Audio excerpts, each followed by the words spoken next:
entendu se trouve dans le livre de Romains chapitre 6, versets 17 à 23. Mais grâce soit rendue à Dieu de ce que, après avoir été esclaves du péché, vous avez obéi de cœur à la règle de doctrine qui vous a été donnée. Or, ayant été affranchis du péché, vous êtes devenus esclaves de la justice. Je parle suivant l'usage des hommes à cause de l'infirmité de votre chair. En effet, de même que vous avez livré vos membres pour servir à l'impureté et à la justice pour l'iniquité, ainsi livrez-les maintenant comme esclaves à la justice pour la sainteté. Car lorsque vous étiez esclaves du péché, vous étiez libres à l'égard de la justice. Quel fruit retiriez-vous donc alors des choses dont vous avez honte présentement? Car leur fin est la mort. Mais maintenant, affranchis du péché et esclaves de Dieu, vous en retirez pour fruit la sainteté et pour fin la vie éternelle. Car le salaire du péché, c'est la mort. Mais le don de Dieu, c'est la vie éternelle en Jésus-Christ, notre Seigneur. Parole du Seigneur. Amen.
De recevoir ce merci comme l'expression de notre reconnaissance qui vient du fond de notre cœur pour toi ce matin.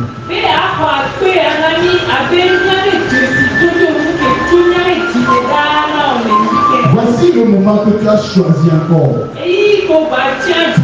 pour agir dans nos vies à travers ta parole.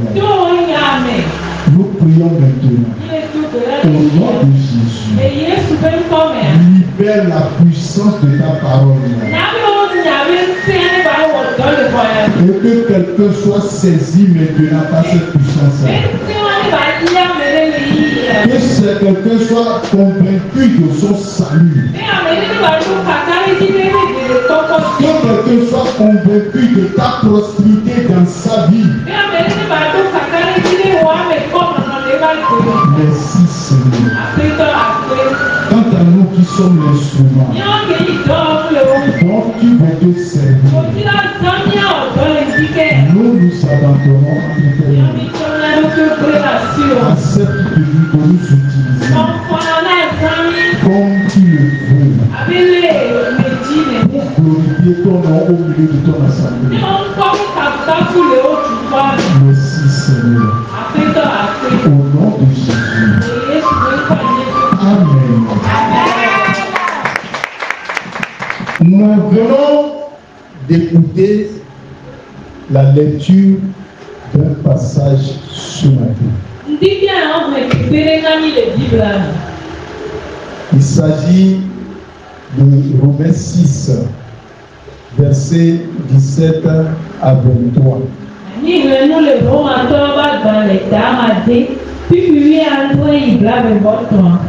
Nous étions dans ce même passage le dimanche passé.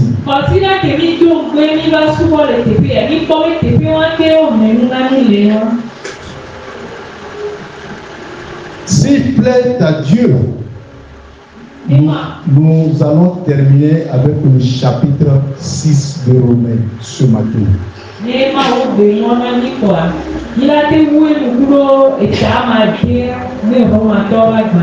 Alléluia. Alléluia. Bien-aimé dans le Seigneur, je voudrais vous demander une chose.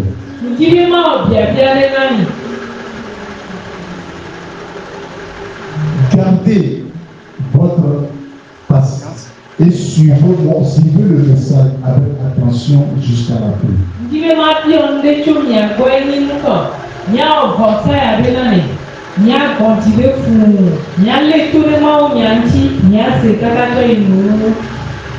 Parce que je risque de vous choquer à un moment donné dans le message de ce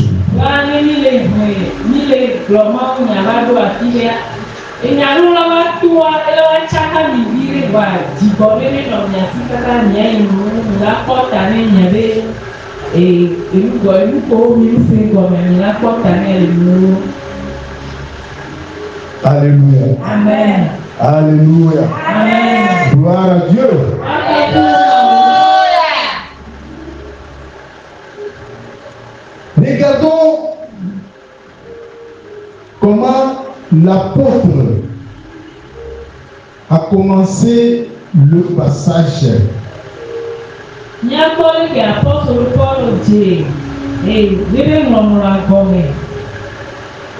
On voit là que il est en train d'exprimer sa satisfaction par rapport à quelque chose.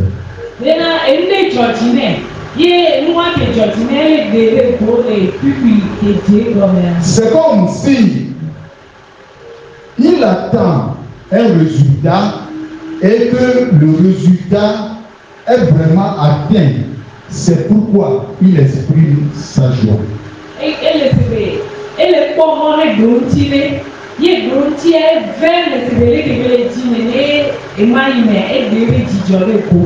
Suivez le verset 17. Lis-nous cela. Romains 6, verset 17. Mais grâce soit rendue à Dieu de ce que, après avoir été esclave du péché, vous avez obéi de cœur à la règle de doctrine qui vous a été donnée. Amen. Amen. Amen. Après la parole, grâce soit rendue à Dieu. Et la paix, ni à Messiou, ni nouveau, paix pour vivre autant là, ni pas bon. Nous faisons si après du bibo, et dit wom, paix. De ce que, après avoir été esclave du péché, vous avez obéi de cœur à la règle du doctrine qui vous a été donnée. Et le verset suivant dit quoi? Verset 18. Or, ayant été affranchis du péché, vous êtes devenus esclaves de la justice. Amen. Allez, nieto, les nouveaux signes. n'y pas zon, maoupe kouvio, benyawo, nous tournons. Vous êtes affranchis du péché et vous êtes devenus esclaves de la justice. Alléluia. Amen. L'apôtre Paul, déjà au début de ce passage, exprime sa satisfaction.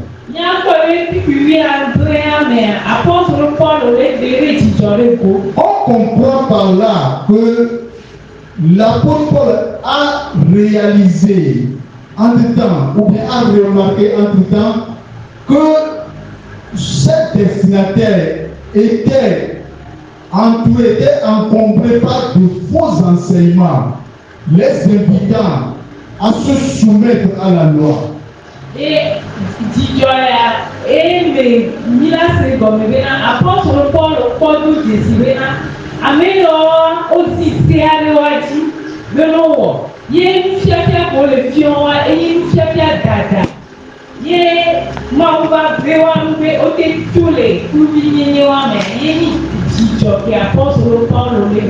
c'est pourquoi il dit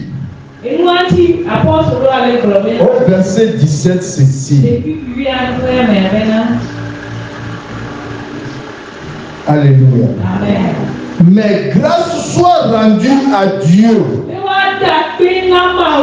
de ce que, après avoir été esclave du péché, vous avez obéi de cœur à la règle de doctrine dans laquelle vous avez été instruits.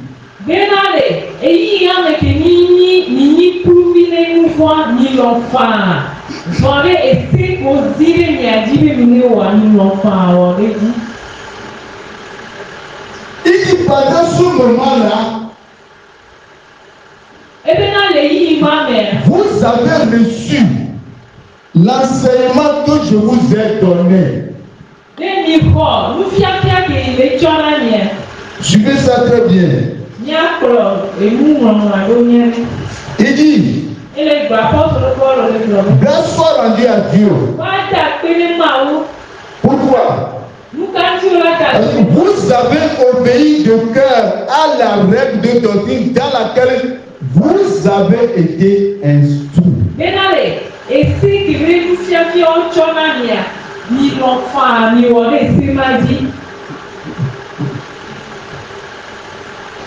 C'est l'apôtre Paul maintenant qui leur donne une nouvelle doctrine.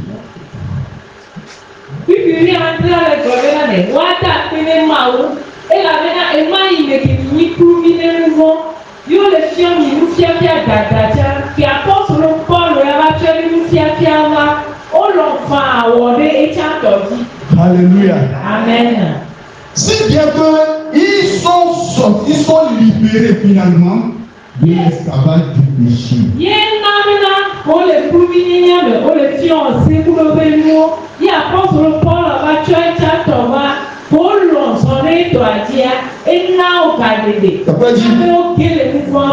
C'est pourquoi il dit, vous avez été libérés du péché et vous êtes entrés au service de ce qui est juste.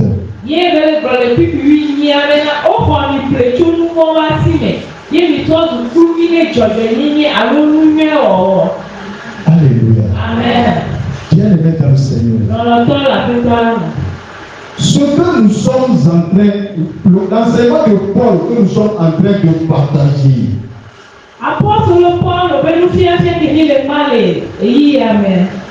Bien sûr que nous sommes en train de partager sur la grâce.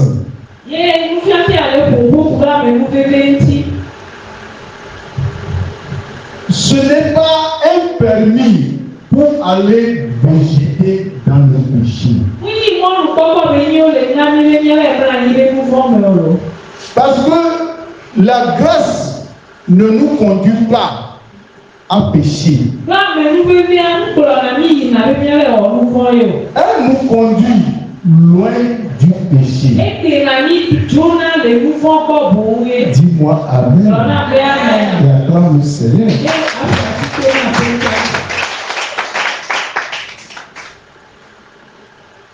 Donc si vous utilisez la grâce comme un permis à tout faire, sachez que vous n'avez pas encore compris la grâce que la parole de Dieu nous enseigne.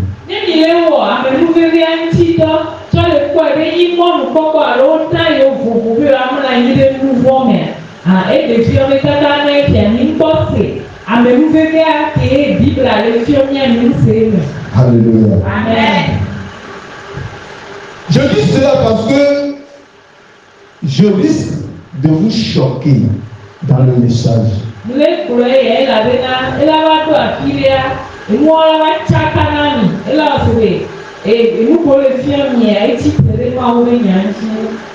Je vais vous choquer avec une question. Alléluia. Amen. Alléluia. Amen.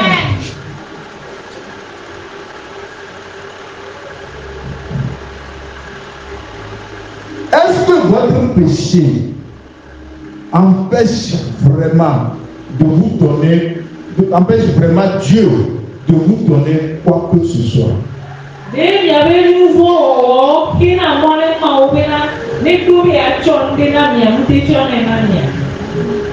Alléluia. Amen. Acclamons le Seigneur.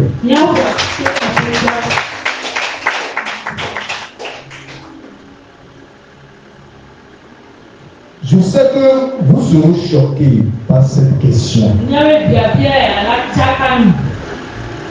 Mais permettez-moi de vous poser une seconde question. Puisque je connais déjà votre réponse.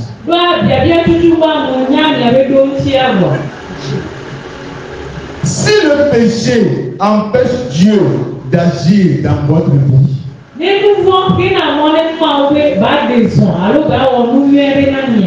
alors quels sont les péchés qui l'arrêtent?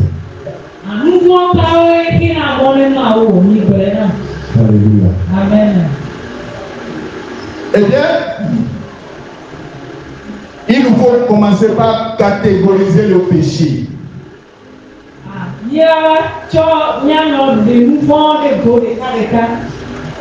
Il faut admettre que ce sont les grands péchés, ce que nous appelons nous-mêmes les grands péchés.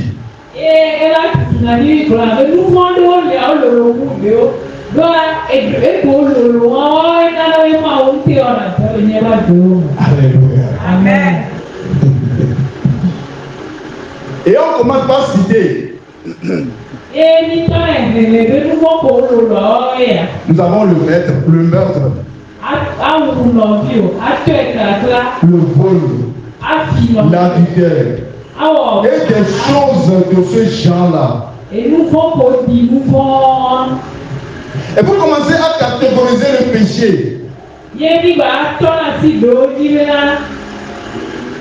or, quand nous allons dans la Bible,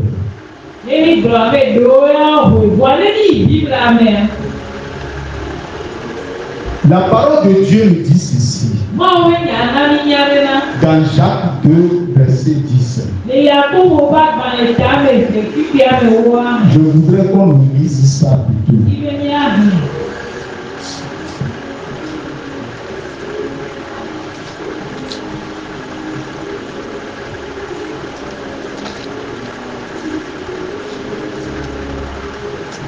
Jacques 2, 10. Jacques 2, verset 10.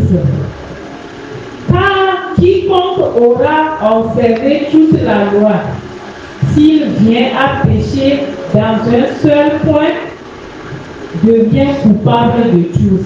Amen. Alléluia. Amen. À ceux qui catégorisent les péchés,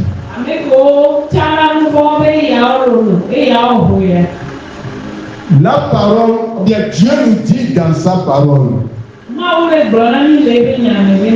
la personne qui obéit à toute la loi mais pêche contre un seul commandement est en faute vis-à-vis de l'ensemble. Alléluia. Amen. C'est ce que Dieu a dit dans sa parole. Alors, en tant qu'enfant de Dieu, que nous sommes ici, bien sûr, il nous faut donc adopter le point de vue de Dieu.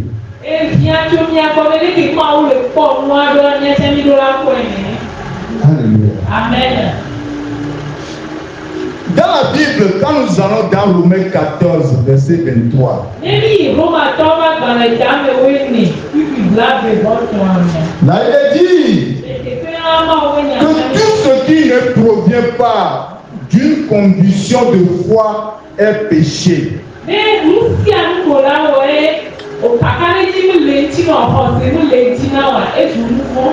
Alléluia. Amen.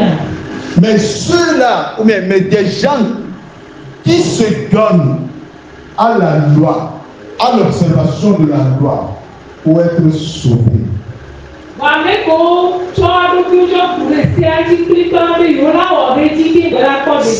Si vous n'êtes pas dans la foi, c'est alors un péché.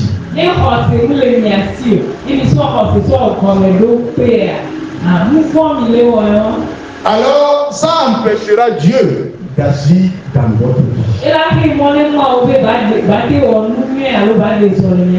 Si vous pensez que j'ai 99 choses, j'ai fait 99 choses correctes, et j'ai fait une seule chose mal. Jacques 2:10 que nous venons de lire nous dit: si vous obéissez à toute la loi, mais que vous péchez contre un seul commandement, vous êtes coupable vis-à-vis de l'ensemble.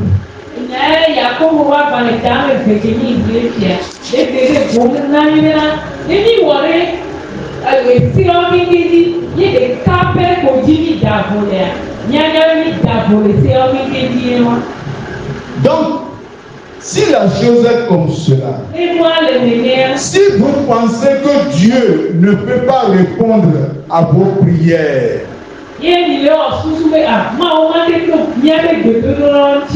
que Dieu ne peut avoir de relation avec une personne qui a du péché dans sa vie,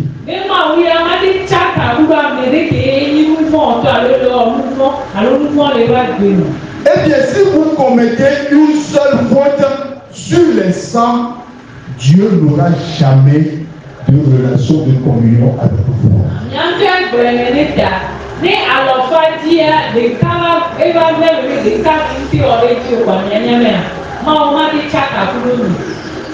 Puisque vous avez pensé, mais quand une faute se trouve dans votre vie, c'est que vous n'avez plus de relation avec Dieu. Quand vous voyez la chose comme cela, puisque Dieu nous dit que si vous parvenez à observer toute la loi, mais vous ratez un seul commandement, vous êtes coupable de tout. Donc ça veut dire tout simplement ceci: quand vous faites un seul péché, mais quand vous avez un péché dans votre vie, vous reconnaissez que vous n'aurez plus, que Dieu n'aura plus de relation avec vous à cause de ce seul péché.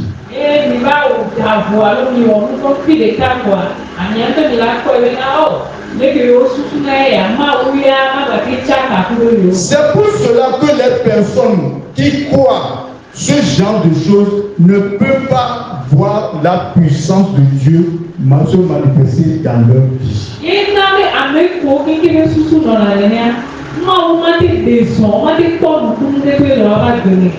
Croyez tout simplement à ce que Jésus a fait pour nous sur la croix.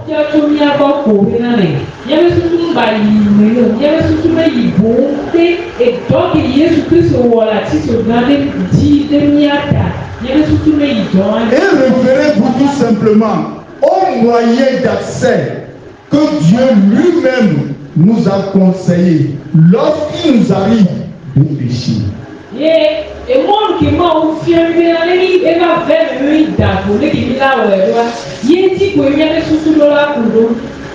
Alors quel est ce moyen d'accès-là?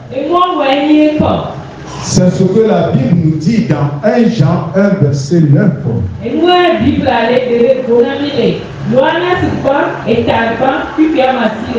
Qu'est-ce qu'il est dit là-bas?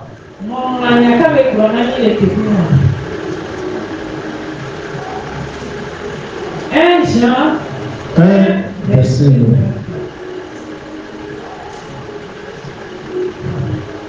Si nous confessons nos péchés, il est fidèle et juste pour nous les pardonner et pour nous purifier de toute iniquité.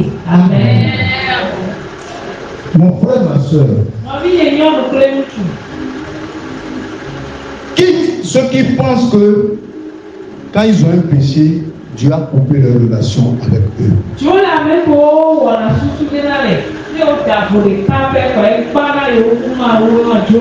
Dieu nous dit, si nous arrive de pécher, reconnaissez que vous avez péché et confessez-le à Dieu. Et lorsque vous le confessez à Dieu, il est fidèle et juste pour vous les pardonner et pour vous purifier de tout mal. Et après cette confession-là, la parole de Dieu dit de nous approcher avec assurance de son trône de grâce.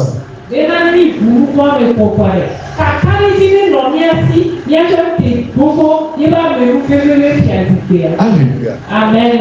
Alléluia. Amen. Je vais voir quelque chose dans Hébreux 4.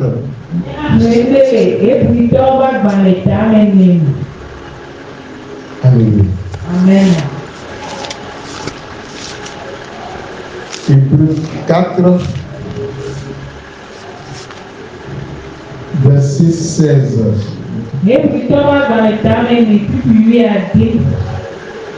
Hébreux 4, verset 16. Allons donc avec confiance au trône de la grâce, afin d'obtenir miséricorde et de trouver grâce pour être secouru dans le temps convenable. Amen. Amen. Amen. Pourquoi Dieu nous donne cette assurance-là dans sa parole?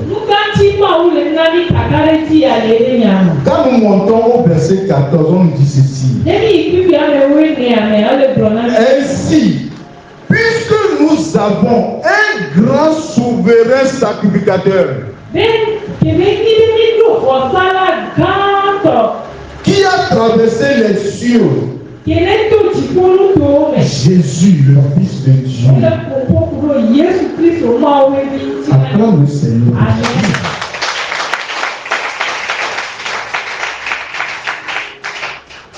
Demeurons alors fermes dans la foi que nous professons.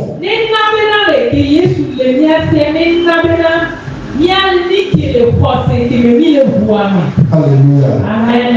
Car nous n'avons pas un souverain sacrificateur qui ne puisse compatir à nos faiblesses.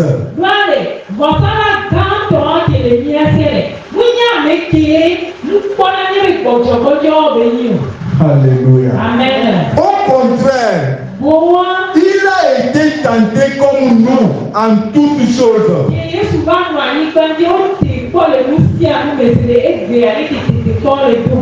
il sait ce que nous traversons.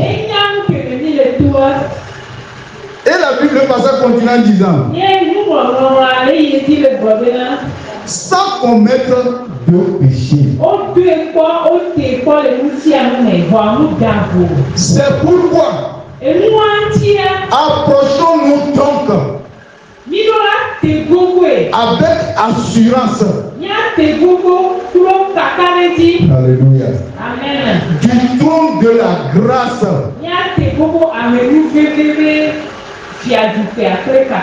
Afin d'obtenir miséricorde. Et de trouver grâce pour être secouru dans nos besoins.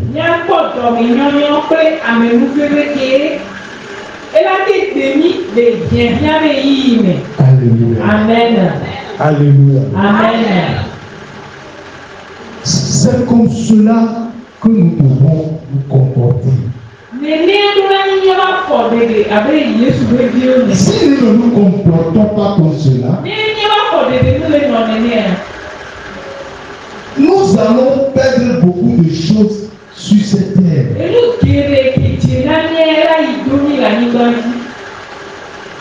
Parce que nous-mêmes, nous sommes fixés une barrière pour nous empêcher de nous approcher de Dieu.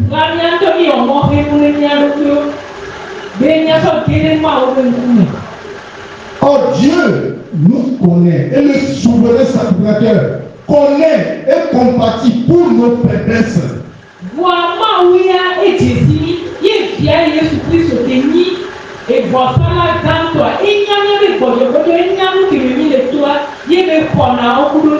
Et c'est en fonction de cela qu'il a fait le sacrifice. Alors toi et moi maintenant, ce que nous devons faire, c'est de nous appuyer sur cette foi, de placer notre foi en ce qu'il a fait. Et quand nous plaçons notre foi là-dessus, il nous dit ceci: approchez-vous avec assurance de mon trône de grâce. Alléluia. Le trône de grâce est là-bas. Si tu veux approcher ce trône de grâce là, quand tu approches un trône de grâce, tu trouveras miséricorde. Quel que soit ton état, quel que soit ce que tu crois avoir fait de mal, devant le trône de grâce, ce qui nous attend là-bas, c'est la miséricorde.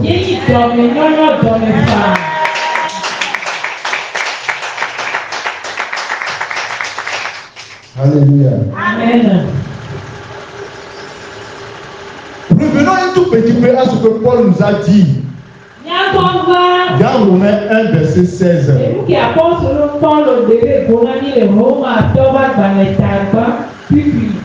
16. Romains 1, verset 16.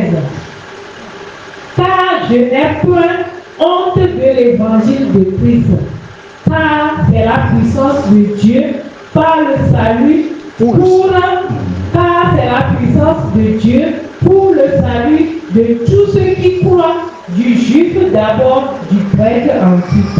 Amen. Amen. Amen. Acclamons le Seigneur. Je n'ai pas honte de l'évangile de Christ, dit Paul. Pourquoi cela? Parce que c'est la puissance de Dieu. L'évangile, c'est la puissance de Dieu pour le salut de quiconque croit.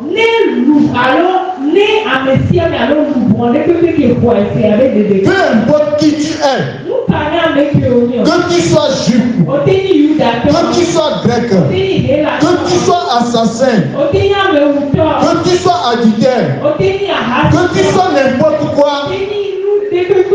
quand tu écoutes l'évangile et quand tu reçois l'évangile, l'évangile est la puissance de Dieu qui va changer ta vie.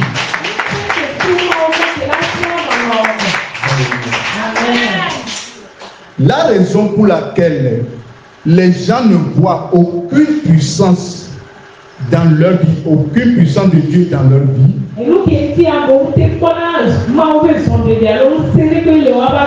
c'est parce que leur relation avec Dieu n'est pas basée sur l'évangile.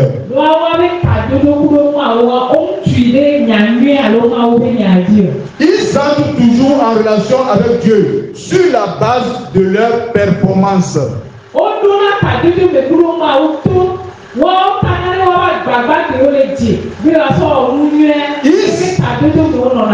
Ils entrent en relation avec Dieu et sur la base de leur obéissance aux lois de l'Ancien Testament. Et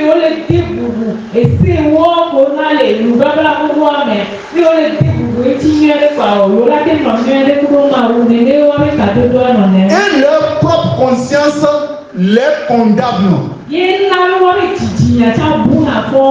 Parce qu'ils savent qu'ils ne sont pas parfaits. Ils n'arrivent pas tout simplement à vivre, à croire que Dieu pourrait agir dans la vie de quelqu'un comme eux. Ils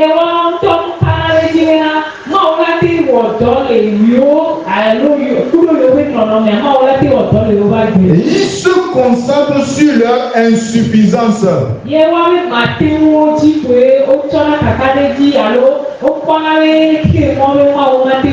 Bien-aimés dans le Seigneur, votre péché n'arrête pas Dieu.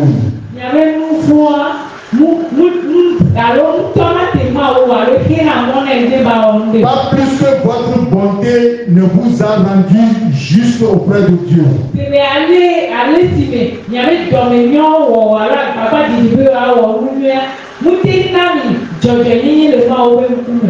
Si votre péché allait arrêter Dieu,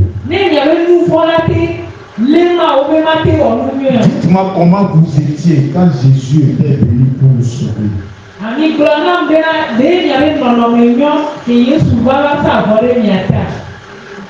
Jésus était venu quand on était encore imbibé dans le péché. Et la Bible dit ceci: en ce moment vous étiez encore pécheurs, Christ est venu mourir pour nous. Amen. Alors pourquoi pensez-vous aujourd'hui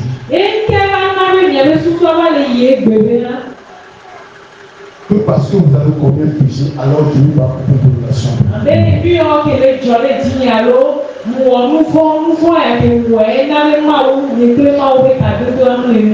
Bien-aimés dans le Seigneur, est-ce que cela, tout ce que nous venons de dire, veut signifier que nous devons aller vivre dans le péché?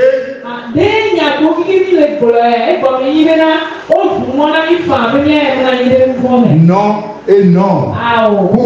Pourquoi cela? Parce que le verset suivant, le verset 23, dis-nous ça. Romains 6, verset 23.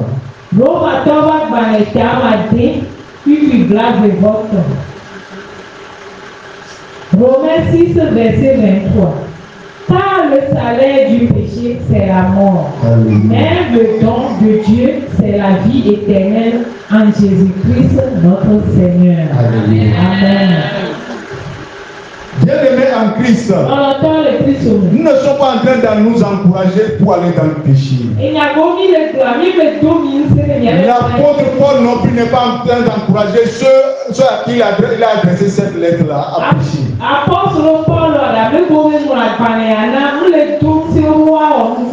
Il ne peut que dire ce qui se passe dans notre marche avec Dieu.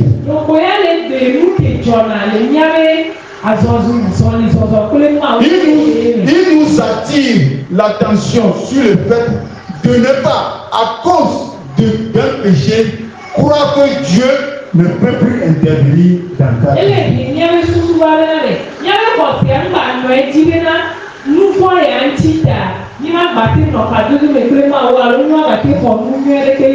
C'est pourquoi vers la fin, vous pour conclure ce chapitre, il dit ceci. Car le salaire du péché, c'est la mort. Ça veut dire qu'il y a des conséquences au péché, même pour un croyant.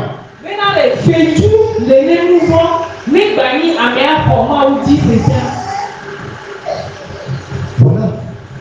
Même si vous êtes chrétien, il y a une conséquence. Votre nature pécheresse a disparu. Vous êtes maintenant juste aux yeux de Dieu. Et Dieu continue à vous aimer par grâce. Mais si vous vivez dans le péché continuel,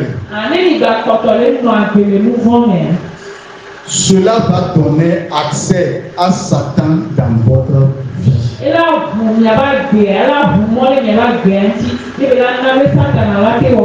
Cela va conduire à la mort.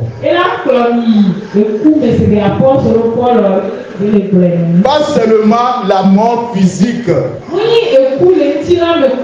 mais la pauvreté, la honte, la dépression, le découragement, la peur, la maladie, pour ne citer que cela. Toutes ces choses sont une forme de mort. Et c'est le résultat du péché. Le salaire du péché, c'est la mort. Mais le don gratuit de Dieu, non pas le salaire de Dieu, le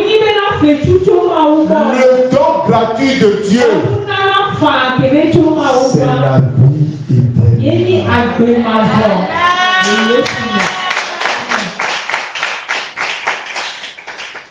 Ça veut dire quoi? Pour ça, là, tu n'as rien à payer. Tu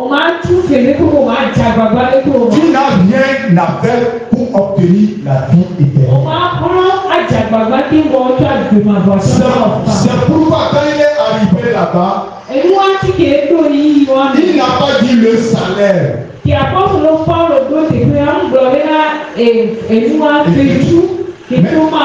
Mais il dit le don gratuit de Dieu, c'est la vie éternelle. Amen.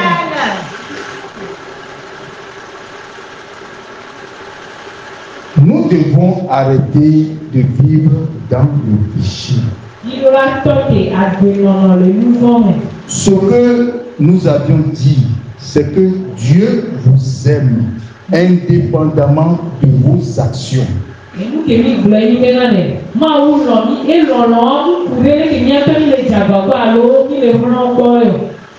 Il vous aime tellement qu'il vous dira d'arrêter le péché.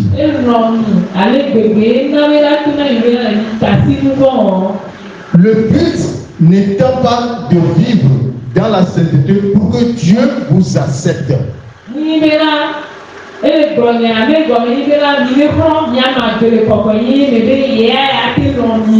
Le but n'est pas de vivre dans la sainteté comme si c'est ce que Dieu attend avant de vous accepter.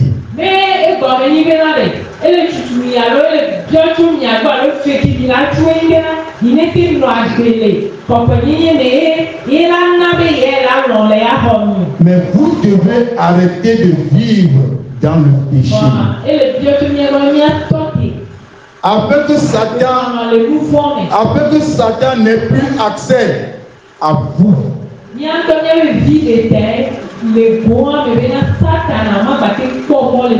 Je continue à croire à la sainteté. Et je continue à enseigner qu'il faut vivre une vie sainte.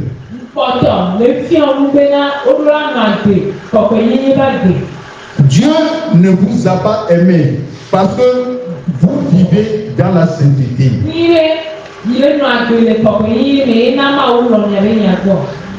Mais vivre dans la sainteté empêche au diable d'avoir accès à vous.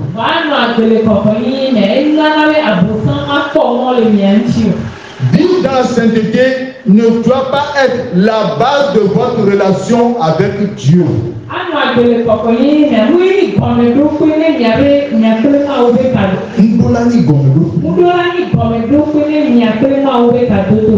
Je reçois ce que Jésus a fait pour moi par pure grâce au moyen de la foi.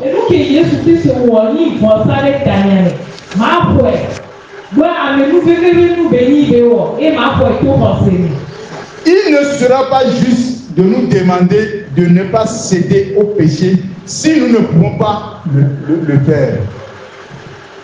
Bon, il ne sera pas juste de ne pas permettre, de nous demander de ne pas permettre au péché de régner sur nous si c'est une chose impossible.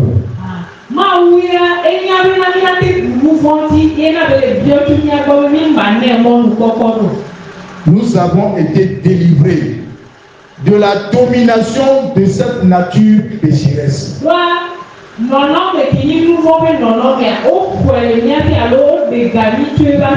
Rien aujourd'hui ne nous oblige à pécher, sauf notre pensée non renouvelée.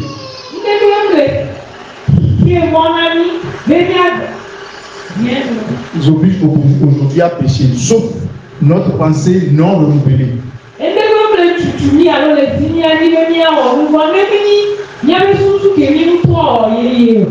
Lorsque nous changeons la manière dont nous pensons, nous changeons également la manière dont nous agissons.